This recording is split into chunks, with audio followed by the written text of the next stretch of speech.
ചോദ്യങ്ങൾ എന്തെങ്കിലും ചോദിക്ക് മുഹമ്മദ്. ശാന്തന് ഒരു മിനിറ്റ്. മുഹമ്മദ് ചോദ്യം വല്ലതും ഉണ്ടോ?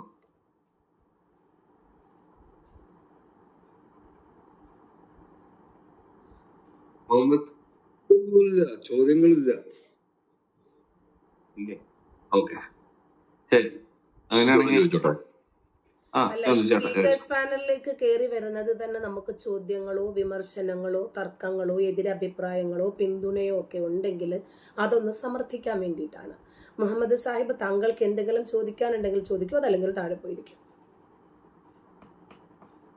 താഴത്തേക്ക് പോയില്ല. അങ്ങനെയാണ്. ഓക്കെ, ചന്ദ്രചേട്ടാ എടുത്തോ. അതായത് എനിക്ക് ചോദിക്കാനുള്ള ചോദ്യം എന്ന് പറയുന്നത്, നമ്മൾ പലപ്പോഴും സംസാരിക്കുമ്പോഴത്തേക്ക് ഓക്കെ, ഒരു ഹിന്ദുവിന് പിന്നെ മുസ്ലിം പള്ളി എങ്ങനെയാണോ, ക്രിസ്ത്യാനിക്ക് പള്ളി എങ്ങനെയാണോ, അതുപോലെ ഹിന്ദുവിന് ക്ഷേത്രം, ഇതെല്ലാം ഇക്വേറ്റ് ചെയ്ത് നമ്മൾ പലപ്പോഴും സംസാരിക്കാറുണ്ട്. പക്ഷെ ഞാൻ ചോദിക്കുന്ന ഒരു കാര്യം എന്ന് വെച്ചാൽ, ഇപ്പൊ ഒരു മുസ്ലിം പള്ളി എടുക്കുകയാണെങ്കിൽ മുസ്ലിം പള്ളിയും ഒരു ഹിന്ദു ക്ഷേത്രവും കൂടെ നമ്മൾ കമ്പയർ ചെയ്യുമ്പോൾ വിശ്വാസത്തിന്റെ പിന്നെ ശരിതെറ്റുകളിലൊക്കെ നമുക്ക് കടക്കണ്ട. പക്ഷെ ഒരു ഹിന്ദു ക്ഷേത്രം എന്ന് പറയുന്നത് അവൻ വിശ്വസിക്കുന്നത് അവിടെ ദൈവം ഇരിക്കുന്നു എന്നുള്ളതാണ്. അതായത് ഒരു മൂർത്തി അവിടെ വെച്ചിട്ട് ആരാധിക്കുന്ന ഒരു പ്രക്രിയയാണ് അവിടെ നടക്കുന്നത്. എന്നാൽ മുസ്ലിം പള്ളി എന്ന് പറയുന്ന ഒരു കോമൺ അസംബ്ലിംഗ് സ്പേസ് എന്നുള്ളതല്ലാതെ വേറെ എന്തെങ്കിലും പ്രസക്തമായിട്ടുള്ള കാര്യം അവിടെ നടക്കുന്നുണ്ടോ? അതായത് ജസ്റ്റ് എനിക്ക് മനസ്സിലായെന്ന് വെച്ച് കഴിഞ്ഞാൽ അതൊരു കോമൺ അസംബ്ലിംഗ് സ്പേസ് മാത്രമാണ്. ഈ നിസ്കരിക്കുക എന്നുള്ളത് അവർ റോഡിലും വീട്ടിലും ഒക്കെ ചെയ്യുന്നുണ്ട്. വേറെ എന്തെങ്കിലും പ്രധാനപ്പെട്ട ഒരു കാര്യം അല്ലെങ്കിൽ ഒരു അവിടെ മാത്രം നടക്കുന്ന ഒരു ചടങ്ങ് വേറെ നടത്താൻ പറ്റാത്ത ഈ പറയുന്ന സോകോൾഡ് വിശുദ്ധി എന്ന് പറയുന്ന ഒരു സ്ഥലം ശരിക്കും ഒരു ശരിയായ അർത്ഥത്തിൽ ഒരു മുസ്ലിം പള്ളിക്കുണ്ട്. അതൊരു കോമൺ അസംബ്ലിംഗ് പ്ലേസ് മാത്രമല്ലേ ഇസ്ലാമിന്റെ വിശ്വാസം അനുസരിച്ച്? ഒന്ന് ക്ലാരിഫൈ ചെയ്യാമോ? തീർച്ചയായിട്ടും. കാരണം മസ്ജിദ് എന്ന് പറയുമ്പോൾ നമസ്കരിക്കാനുള്ള ഒരു ആലയം എന്നതിനപ്പുറം അതിനകത്ത് മറ്റൊന്നുമില്ല. ഇവരെവിടെയെല്ലാം നമസ്കരിക്കുന്നുണ്ട്? റെയിൽവേ സ്റ്റേഷനിൽ, ഫ്ലൈറ്റിനകത്ത്, ട്രെയിനിനകത്ത്, ബസ്സില്, തെരുവില്, റോഡില് ഒക്കെ ഇവർ നമസ്കരിക്കുന്നില്ലേ? ഇപ്പോൾ തന്നെ പെരുന്നാൾ നമസ്കാരം, മുമ്പൊന്നും അങ്ങനെ ഒരു രീതിയൊന്നും ഉണ്ടായിരുന്നില്ല. അതൊക്കെ വന്നത് ഈ അടുത്ത കാലത്ത്. ജമാഅത്തെ ഇസ്ലാമി മുജാഹിദും ഒക്കെയാണ് പെരുന്നാൾ നമസ്കാരം മൈതാനിയിലാക്കണമെന്നും പറഞ്ഞൊരെണ്ണം കൊണ്ടുവന്നത് തന്നെ. ഇപ്പോൾ ഇതിൻ്റെ ദൈവസങ്കല്പമോ വിശ്വാസമോ ഇതിൻ്റെ ദാർശനികതയോ ആത്മീയമായിട്ടുള്ള തലങ്ങളോ ഇതൊക്കെ നമ്മളിതൊന്നും ചർച്ച ചെയ്യാതിരിക്കുമ്പോൾ പോലും അള്ളാഹുവിനെ ആരാധിക്കുന്നതിന് വേണ്ടി ഒരുമിച്ച് നമ്മളൊന്ന് അള്ളാഹുവിനെ ആരാധിക്കണം. അതിനു വേണ്ടി ഉണ്ടാക്കിയ വെറും ഒരു കെട്ടിടം. അതിൽ കവിഞ്ഞ് ഇനി അതിനകത്ത് അള്ളാഹു അക്ബർ എന്ന് എഴുതിയാലും ലാ ഇലാഹ ഇല്ലല്ലാഹ് എന്ന് എഴുതിയാലും ബിസ്മില്ലാഹിർ റഹ്മാനിർ റഹീം എന്ന് എഴുതിയാലും അള്ളാഹുവിനെ സ്മരിക്കാനുള്ള ഒരു കേന്ദ്രം എന്നതിനപ്പുറം അതിന് യാതൊരു പ്രത്യേകതയുമില്ല. കെട്ടിടങ്ങൾ അത്രേ ഉള്ളൂ അതിനകത്ത്. അതുകൊണ്ടാണല്ലോ ഇവർ അതിനകത്ത് സ്ഫോടക വസ്തുക്കൾ കൊണ്ടുപോയി സൂക്ഷിക്കുന്നു. അതിനകത്ത് കുട്ടികളെ ഇട്ടിട്ട് അവർ എന്തെല്ലാം രൂപത്തിലുള്ള ലൈംഗിക വൈകൃതങ്ങൾക്കാണ് ഇരയാക്കുന്നത്. അവിടെ പടച്ചോനുണ്ട് എന്ന് വിശ്വസിക്കുന്നത് കൊണ്ടാണോ? ഒരിക്കലും അല്ല. ഇപ്പോൾ ആയുധങ്ങൾ കൊണ്ടുവന്ന് സൂക്ഷിക്കുന്നത് മാറാടൊക്കെ നമ്മൾ കണ്ടതല്ലേ. അപ്പോൾ ഖുർആൻ പറയുന്നത് ഐനമാ തവല്ലു ഫസമ്മ വജുഹുല്ലാ, നിങ്ങൾ എങ്ങോട്ട് തിരിഞ്ഞാലും അവിടെ പടച്ചോനുണ്ട് എന്നാണ് പറയുന്നത്. പിന്നെ അദ്വൈത ദർശനങ്ങളൊക്കെ മാറ്റി വെച്ചിട്ട് ഞാൻ ഇസ്ലാമിനെ കുറിച്ചിട്ട് മാത്രമാണ് പറയുന്നത്. അപ്പൊ അള്ളാഹു എല്ലാ സ്ഥലത്തും ഉണ്ട് എന്നാണ് ഖുർആൻ പറയുന്നത്. എവിടെ നിങ്ങളുടെ മുഖം തിരിക്കുന്നോ അവിടെ പടച്ചോന്റെ മുഖമുണ്ട്. അപ്പൊ പള്ളിക്കകത്തു മാത്രം പടച്ചോൻ ഒതുങ്ങി നിൽക്കുന്നവനല്ല അള്ളാഹു. അതല്ലെങ്കിൽ പരമാത്മാവ് പ്രപഞ്ചത്തിലെ എല്ലാ കണികയിലുമുണ്ട്. ഇനി ക്ഷേത്രത്തിലോ വിഗ്രഹത്തിലോ മാത്രമല്ല, പ്രകൃതിയിലും മനുഷ്യനിലും മൃഗങ്ങളിലും ഒക്കെ ആ ചൈതന്യമുണ്ട് എന്ന് വിശ്വസിക്കുന്നത് പോലെ തന്നെ പടച്ചോൻ എല്ലായിടത്തും ഉണ്ടെന്ന് തന്നെയാണ് ഇവരുടെയും വിശ്വാസം. ഇനിയും ഞാൻ മനസ്സിലാക്കുന്നത് മനുഷ്യൻ സൃഷ്ടിച്ച പടച്ചോനുണ്ട്. ആ പടച്ചോൻ ഈ ഉണ്ടാക്കുന്ന വ്യക്തി, പടച്ചോനെ ഉണ്ടാക്കുന്ന, പടച്ചോന്റെ ആലയം ഉണ്ടാക്കുന്ന വ്യക്തിയുടെ മതവിശ്വാസവും അദ്ദേഹത്തിന്റെ രാഷ്ട്രീയവും അനുസരിച്ചിട്ട്, അയാളുടെ സൗകര്യത്തിനനുസരിച്ചിട്ട് ഒരു പള്ളിയിൽ പടച്ചോനെ ഒതുക്കാനുള്ള, ഒരു കെട്ടിടത്തിനകത്ത് പടച്ചോനെ ഒതുക്കാനുള്ള ഒരു ശ്രമം നടക്കുന്നുണ്ട്. അതിന്റെ ഭാഗമായിട്ടുണ്ടായ ആലയമാണ് കഅബ. അതായത് സ്വർഗം കിട്ടണമെങ്കിൽ, ഇതുവരെയുള്ള പാപങ്ങൾ മുഴുവനും ഒരു വ്യക്തിക്ക് പുറത്ത് കിട്ടണമെങ്കിൽ അവിടെ തന്നെ പോയിട്ട് ഹജ്ജ് ചെയ്യണം, എന്നാലേ പറ്റൂ. അപ്പൊ അവിടേക്ക് പടച്ചവനെ ചുരുക്കുവാണ് ഇവർ ചെയ്യുന്നത്. ഖുർആൻ പറഞ്ഞത് പടച്ചവൻ എല്ലാത്തിലുമുണ്ട്, ഞങ്ങൾ എങ്ങോട്ട് തിരിഞ്ഞാലും അവിടെ ഉണ്ട് എന്ന്. അപ്പോൾ ഒരു വിശ്വാസിയെ സംബന്ധിച്ചിടത്തോളം പള്ളി എന്ന് പറഞ്ഞാൽ അള്ളാഹുവിനോടുള്ള കടമ പൂർത്തീകരിക്കാൻ, അള്ളാഹുവിനോടുള്ള സ്നേഹം പൂർത്തീകരിക്കാൻ, അള്ളാഹുവിനോട് എന്തെങ്കിലും ആവശ്യ പൂർത്തീകരണങ്ങൾ ഉണ്ടെങ്കിൽ അത് പ്രകടിപ്പിക്കാൻ വേണ്ടിയിട്ട് ഒത്തുചേരാനുള്ള ഒരു സ്ഥലം മനസ്സിലുണ്ട്. തന്നെയുമല്ല, ഇതിനൊരു പദമുണ്ട്, ഇഹ്സാൻ എന്നാണ് പറയുക. അള്ളാഹുവിനെ നമ്മൾ കണ്ടിട്ടില്ലെങ്കിലും അള്ളാഹു നമ്മളെ കാണുന്നുണ്ട് എന്ന ഒരു ഇഹ്സാൻ. മുനാജാത്ത്, അള്ളാഹുവും അള്ളാഹുവിൻ്റെ സൃഷ്ടികളും തമ്മിലുള്ള ഒരു അഭിമുഖ സംഭാഷണം. അത് ശരിക്കു പറഞ്ഞാൽ ഏതെങ്കിലും ആരാധനാലയങ്ങളെ ആശ്രയിച്ചിട്ടല്ല ഇരിക്കുന്നത്.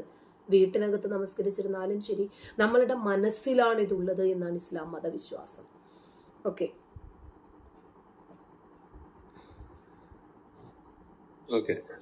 ചോദിക്കാമോ? ചോദിച്ചു. ടീച്ചറെ, ഇവര് പല യുദ്ധങ്ങളിൽ നടന്നിട്ടുണ്ട് മുഹമ്മദിന്റെ കാലഘട്ടത്തിൽ. അപ്പോൾ അവര് നമ്മൾ ചോദിക്കുന്ന അനേക നിരപരാധികളെ കൊന്നൊടുക്കിയല്ലോ എന്ന് പറയുമ്പോൾ അത് യുദ്ധത്തിലില്ല, സ്വാഭാവികമാണെന്ന് പറയുന്നു. പക്ഷേ സൂറ 2:214 അള്ളാഹു നിർബന്ധ കൽപ്പന പുറപ്പെടുവിച്ചിരിക്കുകയാണ്, നിങ്ങൾക്ക് യുദ്ധം നിർബന്ധമാക്കപ്പെട്ടിരിക്കുന്നു എന്നും. സൂറ 8:11-12 വായിക്കുമ്പോൾ ഭയം വിട്ടുകൊടുക്കുക, വിരലുകൾ ഛേദിക്കുക, പിടലി വെട്ടുക, പിന്നെ ഉറപ്പ് കൊടുക്കുന്നു, 100% ഉറപ്പ് കൊടുക്കുന്നു സ്വർഗം. എന്ത്? കൊല്ലുകയും കൊല്ലപ്പെടുകയും ചെയ്തു കഴിഞ്ഞാൽ നിങ്ങൾക്ക് സ്വർഗം ഉറപ്പ് തരുന്നു എന്ന് വാഗ്ദാനം ചെയ്യുന്നു. ഇത് ഒരു വ്യാജദൈവം തന്നെ അല്ലേ? എന്തുകൊണ്ട് ഈ മുസ്ലിം സഹോദരങ്ങളോ അല്ലെങ്കിൽ മുസ്ലിം വിശ്വാസികൾ ഇത് ചിന്തിക്കുന്നില്ല? ഖുർആൻ പഠിപ്പിക്കുന്നത് ഇങ്ങനെ വ്യക്തമാക്കിയിരിക്കെ എന്തുകൊണ്ട് ഈ സമൂഹം ഇതിനെ അനുകൂലിക്കുകയും നിരപരാധികളുടെ കഴുത്ത് അറക്കുക, അള്ളാഹു അക്ബർ എന്ന് വിളിച്ച് ആരുടെയും തലയറക്കാൻ പഠിപ്പിക്കുന്ന ഒരു ദൈവം ഇത് യഥാർത്ഥ ദൈവമാണോ? എന്തുകൊണ്ട് ഈ സമൂഹം ഇത് ചിന്തിക്കുന്നില്ല? മാനവരാശിക്ക് പിൻപറ്റാൻ കൊള്ളുന്ന എന്തുണ്ട് ഇതിൽ മാതൃകയുള്ളത്? ടീച്ചറെ മറുപടി പറഞ്ഞാൽ വളരെ സന്തോഷമാണ്. ഞാൻ മതം വിടാനുള്ള കാരണം പലരും ചോദിക്കാറുണ്ട്. എന്തിനാണ് നിങ്ങൾ ഇസ്ലാമിനെ മാത്രം എതിർക്കുന്നത് എന്ന ചോദ്യത്തിന് ഞാനിതിന് കൃത്യമായിട്ട് ഈ മറുപടിയാണ് പറയാറുള്ളത്. മാനവരാശിയെ മുഴുവനും വരിഞ്ഞു മുറുക്കുന്ന വൈറസാണ്. മാനവരാശിയെ ബാധിച്ച ക്യാൻസറാണ് ഇസ്ലാം. ഇതിനകത്തും മനുഷ്യത്വത്തിൻ്റെ ഒരു കണിക പോലുമില്ല. മനുഷ്യരോടോ മൃഗങ്ങളോടോ അതല്ലെങ്കിൽ പക്ഷികളോടോ സസ്യങ്ങളോടോ ഒന്നും, പ്രത്യേകിച്ച് സ്ത്രീകളോട് കുട്ടികളോട് ഒരു രൂപത്തിലുള്ള കരുണയും കാണിക്കാത്ത ഒരു ആശയമാണ് ഇസ്ലാം എന്ന് ഞാൻ പറയാറുണ്ട്. ഇനിയും യുദ്ധങ്ങളെ കുറിച്ച് എടുത്താൽ നബി ചെയ്ത യുദ്ധങ്ങൾ സരിയത്ത് എന്നൊക്കെ പറയും. സരിയത്ത് അസ്വത്ത് എന്നാണ് അതിന് പറയുക. അതായത് നബി പറഞ്ഞു വിട്ട യുദ്ധങ്ങളുണ്ട്, നബി നേരിട്ട് ചെയ്ത യുദ്ധങ്ങളുണ്ട്. അപ്പോൾ എന്തിനാണ് സമാധാനത്തിൻ്റെ ആശയം പഠിപ്പിക്കാൻ യുദ്ധം? എന്തിനു വേണ്ടിയാണ് യുദ്ധം? എപ്പോഴും രണ്ട് വിഭാഗത്തിലുള്ള ആളുകൾക്കും ഒരുപാട് നാശനഷ്ടങ്ങൾ ഉണ്ടാകും. നഷ്ടപ്പെടുന്നത് ജീവൻ തന്നെയാണ്, ജീവിതമാണ്, കുടുംബത്തിൻ്റെ അത്താണിയാണ് നഷ്ടപ്പെടുന്നത്. ഇപ്പോൾ പ്രവാചകൻ സമാധാനത്തിൻ്റെ ദൂതുമായിട്ട് വന്ന ഒരു അള്ളാഹുവിൻ്റെ ദൈവദൂതനാണെങ്കിൽ എന്തിനാണ് അദ്ദേഹം യുദ്ധം ചെയ്തിട്ട് ഇസ്ലാമിനെ സ്ഥാപിക്കാൻ ശ്രമിക്കുന്നത്? ഇപ്പോൾ മദീനയിലേക്ക് പ്രവാചകൻ ഹിജ്റ പോയതിനു ശേഷം പ്രധാനപ്പെട്ട യുദ്ധങ്ങളൊക്കെ നടക്കുന്നു. മക്കയിൽ കക്ഷിയുടെ ഒരു ഉഡായിപ്പും നടന്നില്ല. കാരണം മക്ക മുശ്രിക്കുകളൊക്കെ വളരെ സ്ട്രോങ് ആയിരുന്നു. അതുകൊണ്ട് അവിടെ ഉഡായിപ്പ് നടന്നില്ല. മദീനയിൽ ചെന്നപ്പോൾ അദ്ദേഹത്തിന് തികച്ചും അനുകൂലമായിരുന്ന ഒരു സാഹചര്യമായതുകൊണ്ട് തന്നെ ഇസ്ലാമിനെ വളർത്തി. ഇപ്പോൾ ഗസ്വകൾ എന്ന് പറയും. ഗസ്വകൾ അതായത് പ്രവാചകൻ നേരിട്ട് ചെയ്ത യുദ്ധം. നോക്കണം, 27 യുദ്ധങ്ങളാണ് പ്രവാചകൻ നേരിട്ട് ചെയ്തത് എന്ന് ചരിത്രകാരന്മാർ പറയുന്നത്. അതിനെക്കാട്ടിലേറെയുണ്ട്. 27 ഔദ്യോഗികമായിട്ട് സ്ഥിരീകരിക്കപ്പെട്ടിട്ടുള്ളത്. മറ്റൊന്നാണ് സരിയ എന്ന് പറയും. അത് പ്രവാചകൻ നേരിട്ട് പങ്കെടുക്കാതെ തന്നെ ആളുകളെ പറഞ്ഞയച്ച് സബ്സ്റ്റിറ്റ്യൂട്ടേഴ്സിനെ വിട്ടിട്ടാണ് കൊന്നൊടുക്കിയത് അത്രയും. ഇപ്പോൾ ബദർ യുദ്ധം, അതിൽ മുസ്ലിങ്ങളും ഖുറൈശികളും തമ്മിലുള്ള ആദ്യത്തെ വലിയ പോരാട്ടം എന്നറിയപ്പെടുന്ന യുദ്ധമായിരുന്നു. വളരെ കുറഞ്ഞ ആളുകളായിരുന്നു ഇസ്ലാം മതപക്ഷത്തുണ്ടായിരുന്നത്.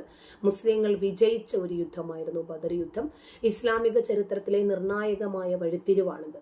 പക്ഷേ ഒരുപാട് മുസ്ലിങ്ങൾ കൊല്ലപ്പെട്ടു, ഒരു തെറ്റും ചെയ്യാതെ. എന്തിന്? അവർ ഇസ്ലാം മത വിശ്വാസികളല്ല എന്നതിൻ്റെ പേരിൽ മാത്രം.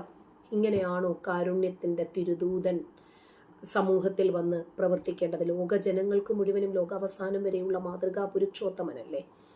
ഇപ്പോൾ ബദർ യുദ്ധത്തിൽ ഏതാണ്ട് മുസ്ലിങ്ങൾ, അതായത് കുറച്ച് എണ്ണം മുസ്ലിങ്ങൾ ജയിച്ചു എന്നാണ് ഇവർ പറയുന്നത്. മറ്റൊന്നാണ് ഉഹുദ് യുദ്ധം. ഇതിനകത്ത് ബദർ യുദ്ധത്തിലെ പരാജയം എതിർകക്ഷികൾ ശരിക്കും നോക്കി മനസ്സിലാക്കി പഠിച്ച് ഇസ്ലാം മതവിശ്വാസികളെ കീഴ്പ്പെടുത്തിയതാണ്. അതിനകത്ത് എന്ത് ചെയ്തു? മുസ്ലിങ്ങളിൽ വലിയ ഒരു വിഭാഗം ആളുകളെ ഖുറൈശികൾ കൊന്നു. അവരെ വളരെ ഇല്ലാതാക്കാൻ പറ്റി. അപ്പോൾ ആ മരിച്ചു കിടക്കുന്നതൊക്കെ ആരാണ്? ഇസ്ലാം മതവിശ്വാസികളാണ്. ഇത് അള്ളാഹു ചിന്തിക്കേണ്ട ഇങ്ങനെ സംഭവിക്കുമെന്ന്. അടുത്തതാണ് കന്തക് യുദ്ധം അഥവാ കിടങ്ങ് യുദ്ധം, അഹ്സാബ് യുദ്ധം, കുഴി യുദ്ധം എന്നൊക്കെ പറയും. അത് മദീനയ്ക്ക് ചുറ്റും ചെറിയ ചെറിയ കുഴികൾ ഉണ്ടാക്കി ശത്രുക്കളെ അതിനകത്തേക്ക് വീഴ്ത്താൻ വേണ്ടിയിട്ട് പ്രയോഗിച്ച ഒരു യുദ്ധമാണ്. മറ്റൊന്നാണ് ഹുദൈബിയ സന്ധി. ഇതൊരു യുദ്ധമായിരുന്നില്ല, മക്കയിലെ ഖുറൈശികളുമായിട്ടുണ്ടാക്കിയ സമാധാനത്തിന്റെ ഒരു ഉടമ്പടിയായിരുന്നു. പക്ഷേ അത് വലിയ രൂപത്തിലുള്ള ഒരു കലഹമായിട്ട് മാറുകയാണ് ചെയ്തത്. ഖൈബർ യുദ്ധം, മക്ക വിജയം, ഹുനൈൻ യുദ്ധം, തബൂക്ക് യുദ്ധം, അങ്ങനെ യുദ്ധത്തെക്കുറിച്ച് പറയാനാണെങ്കിൽ എമ്പാടുമുണ്ട്. ഇതൊക്കെ എന്തിനു വേണ്ടിയാ? ഒരു സമാധാനത്തിന്റെ ആശയം സ്ഥാപിക്കാൻ വേണ്ടിയിട്ട് പതിയിരുന്നിട്ട് സൃഷ്ടികളെ കൊല്ലാൻ പഠിപ്പിക്കുകയും അവരെ വിരലുകൾ വെട്ടാൻ പഠിപ്പിക്കുകയും. എന്തിന്? ഇവരെ ഉപദ്രവിക്കാതിരിക്കാൻ, കത്തി പിടിക്കാതിരിക്കാൻ. അതിനാണല്ലോ വിരലുകൾ വെട്ടിയെടുക്കുന്നത്. പിന്നെ ആയുധങ്ങൾ ഉപയോഗിച്ചിട്ട് നിങ്ങൾക്ക് ഞാൻ ഇരുമ്പിറക്കി തന്നിട്ടുണ്ട്, നിങ്ങളത് അവരെ അങ്ങോട്ട് കാച്ചിക്കോ, പതിയിരുന്നിട്ടാണെങ്കിലും അവരുടെ പിരടിക്ക് വെട്ടിക്കോ. ഇത് ഏത് രൂപത്തിലുള്ള ആശയമാണ് ജനങ്ങൾക്ക് നൽകുന്നത്? വരുന്ന തലമുറയ്ക്ക് എന്ത് രൂപത്തിലുള്ള സന്ദേശമാണ് ഈ കാരുണ്യത്തിന്റെ മതം, ഇസ്ലാം എന്ന് പറയുന്ന മതം നൽകുന്നത്? അതായത് പ്രവാചകൻ മുഹമ്മദ് നബിയുടെ കാലഘട്ടത്തിൽ നടന്ന യുദ്ധങ്ങൾ, അതിനകത്ത് ജീവൻ പൊലിയപ്പെട്ട ഒരുപാട് സ്ത്രീകൾ, കുട്ടികൾ, പുരുഷന്മാർ, വൃദ്ധര്, രോഗികൾ, ഇതിനെയൊക്കെ നമ്മൾ മനസ്സിലാക്കുമ്പോൾ ഇസ്ലാമിക പ്രമാണങ്ങളുടെ അടിസ്ഥാനത്തിൽ തന്നെ ഇസ്ലാം കിരാതമായ ഒരു ആശയമാണ്. രക്തച്ചൊരിച്ചിലിൽ നിന്ന്, വാളിൽ നിന്ന് പടുത്തുയർത്തിയ ഒരു ആശയമാണ് എന്ന് നമുക്ക് കിട്ടും. ഇപ്പോൾ ഇസ്ലാമിൻ്റെ കർമ്മശാസ്ത്ര ഗ്രന്ഥത്തിലെ നിയമങ്ങൾ പ്രകാരം യുദ്ധത്തിലെ സ്ത്രീകള്, കുട്ടികള്, വൃദ്ധര്, ആരാധനാലയങ്ങളിലുള്ളവര്, സന്യാസിമാര്, ഇവരെയൊക്കെ ഉപദ്രവിക്കരുത് എന്ന് പറയുമ്പോഴും ഒരു യുദ്ധ സന്ദർഭത്തിൽ എതിരാളികൾ പ്രവാചകനോട് ചോദിക്കുന്നു, പ്രവാചകരെ അവരുടെ സ്ത്രീകളും കുട്ടികളും കൊണ്ട് പിടിച്ചു കെട്ടി തീർത്തേക്കൊരു യുദ്ധത്തിന്റെ ഭാഗമാണ് അത് എന്ന് സാമാന്യവൽക്കരിക്കുകയാണ് പ്രവാചകൻ ചെയ്യുന്നത്. അപ്പോൾ യുദ്ധത്തിന്റെ അനിവാര്യമായിട്ടുള്ള അരാജകത്വം, പലപ്പോഴും നിരപരാധികൾ കൊല്ലപ്പെടും. പിന്നെ എതിരെ നിൽക്കുന്നത് ആരാ? അവിശ്വാസികളാണ് ഇവരുടെ കണ്ണില്, അവരെ കൊല്ലപ്പെടേണ്ടവരാണ്. ഇപ്പോ ഏത് യുദ്ധമാണ്? ബനു മുസ്തലക്ക് യുദ്ധം കഴിഞ്ഞ് മടങ്ങി വരുന്ന സന്ദർഭത്തിൽ ഇവര് ടെന്റ് അടിച്ചിട്ട് താമസിക്കുക. ഈ താമസിക്കുമ്പോൾ പ്രവാചകന്റെ കൂടെ വന്ന അനുചരന്മാർ ചോദിച്ചു, പ്രവാചകരെ ഞങ്ങൾ ഭാര്യമാരില്ലാതെ കുറെ ആയല്ലോ നിൽക്കുന്നു, നമ്മളാണെങ്കിൽ അവിടെ നിന്ന് പിടിച്ചെടുത്ത കുറച്ച് സ്ത്രീകളും ഉണ്ടല്ലോ, അപ്പൊ അവരെ ഞങ്ങൾക്കൊന്ന് വീഴ്ച ചെയ്യാൻ കൊള്ളാം എന്നുണ്ട്, വീഴ്ച ചെയ്താൽ കൊള്ളാമെന്നല്ല. പ്രവാചകൻ പറഞ്ഞു ആയിക്കോട്ടെ. വീണ്ടും കുറച്ച് പേര് വന്നിട്ട്, പ്രവാചകരെ ഞങ്ങൾക്ക് അസുല് ചെയ്യാമോ, അതായത് ശുക്ലം അകത്ത് പോകാതെ പുറത്തെടുക്കുന്ന ഒരു രീതി. അപ്പൊ പ്രവാചകൻ പറഞ്ഞേ അങ്ങനെയൊന്നും ചെയ്യണ്ട, അല്ലാഹു ഒരു സൃഷ്ടിയെ ഉണ്ടാക്കാൻ ഉദ്ദേശിച്ച പഠിച്ചവനങ്ങ് ഉണ്ടാക്കിക്കോളും, കുഴപ്പമില്ല. അപ്പൊ ഇനി ഒരു വിഭാഗം ആളുകൾ വന്നിട്ട്, അത് പ്രവാചകരെ ഇവരുടെയൊക്കെ ഭർത്താക്കന്മാർ കൂടേണ്ട, കുഴപ്പമില്ല, ആയിക്കോളാൻ. അപ്പൊ എന്തുമാത്രം ആശയമാണ് ഇത് നൽകുന്നത് എന്ന് നോക്കിക്കേ, എന്ത് ആശ്വാസമാണ് നൽകുന്നത് എന്ന് നോക്കിക്കേ. അതായത് ഈ പിടിക്കപ്പെട്ട ആളുകളുടെ ഭർത്താക്കന്മാർ, ഈ സ്ത്രീകളെ ബന്ധികളാക്കിയിട്ടുണ്ട്, പുരുഷന്മാരെ ബന്ധികളാക്കിയിട്ടുണ്ട്. ആ പുരുഷന്മാരുടെ മുമ്പിൽ വെച്ചിട്ട്, മാതാപിതാക്കളുടെ മുമ്പിൽ വെച്ചിട്ട്, സഹോദരങ്ങളുടെ മുമ്പിൽ വെച്ചിട്ട് ഇവരെയൊക്കെ വീഴ്ച ചെയ്യുന്ന ഒരു രീതിയാണ് ഇസ്ലാം പഠിപ്പിച്ചത്. അപ്പൊ യുദ്ധം പ്രധാനമായിട്ടും എന്തിനു വേണ്ടിയായിരുന്നു? സമ്പത്ത്, രാജ്യം പിടിച്ചെടുക്കുക, സ്ത്രീകളെ കിട്ടും ഇവർക്ക് ഇഷ്ടം പോലെ.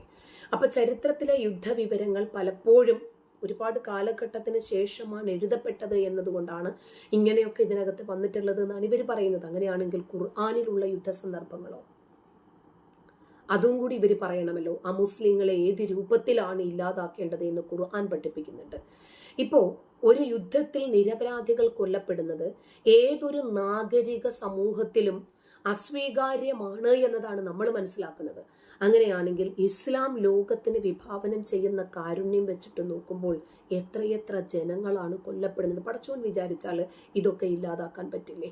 പ്രവാചകന്റെ കാലഘട്ടത്തിലെ യുദ്ധം എന്ന് പറയുമ്പോൾ സ്വയം പ്രതിരോധത്തിന് വേണ്ടി ആയിരുന്നു എന്നിവർ പറയുമ്പോൾ ഒന്നും സെൽഫ് ഡിഫൻസ് ആയിരുന്നില്ല. ഇതെല്ലാം മറ്റുള്ളവരുടെ സമ്പത്ത് കൊള്ളയടിക്കാൻ വേണ്ടി ചെയ്ത കൊള്ളകളായിരുന്നു എന്ന് കാണാം. ഖൈബർ അടക്കമുള്ള വിഷയങ്ങൾ നമ്മൾ എടുത്താൽ, ബദർ അടക്കമുള്ള വിഷയങ്ങൾ എടുത്താൽ, ഇതിന്റെ എല്ലാം ആത്യന്തികമായി ചെന്ന് നിൽക്കുന്നത് കൊള്ളയടിയാണ് എന്ന് നമുക്ക് വ്യക്തമായും ചരിത്ര ഗ്രന്ഥങ്ങളിലൂടെ തന്നെ കിട്ടും. അപ്പോൾ ഇന്നത്തെ യുദ്ധ നിയമങ്ങൾ പോലെയുള്ള സാധാരണക്കാരുടെ സംരക്ഷണത്തിന് വലിയ രൂപത്തിൽ പ്രാധാന്യം നൽകുന്നത് ഇസ്ലാമിൽ അന്നുമില്ല, ഇന്നുമില്ല, എന്നുമില്ല. ആധുനിക മാനവിക മൂല്യങ്ങൾ വെച്ചിട്ട് പുരാതന യുദ്ധങ്ങളെയൊക്കെ വിലയിരുത്തുമ്പോൾ അക്കാലത്തെ അക്രമങ്ങൾ വലിയ രൂപത്തിൽ വിമർശിക്കപ്പെട്ടിരിക്കുന്നു. അതുപോലെ തന്നെയുള്ളൂ ഇസ്ലാമിലെ യുദ്ധങ്ങളും എന്നിവർ പറയുമ്പോൾ നിരപരാധികളുടെ മരണം അതൊരു മനുഷ്യാവകാശ ലംഘനം തന്നെയാണെങ്കിലും അത് യുദ്ധത്തിന്റെ ഒരു പൊതു സ്വഭാവമാണ് എന്നിവർ പറയുമ്പോൾ പടച്ചോൻ വിചാരിച്ചാൽ ഇത് മാറ്റാമല്ലോ. മറ്റവരാരും ഒരു ദൈവിക ദർശനത്തിന്റെ ദൈവിക വെളിപാടിന്റെ അടിസ്ഥാനത്തിൽ അല്ലല്ലോ യുദ്ധം ചെയ്യുന്നത്. ഇസ്ലാം വിമർശിക്കപ്പെടാനുള്ള പ്രധാനമായിട്ടുള്ള താത്വികമായിട്ടുള്ള കാരണവും അള്ളാഹു പറഞ്ഞിട്ട് ഇത് ചെയ്യുന്നു എന്നുള്ളത് തന്നെയാണ്.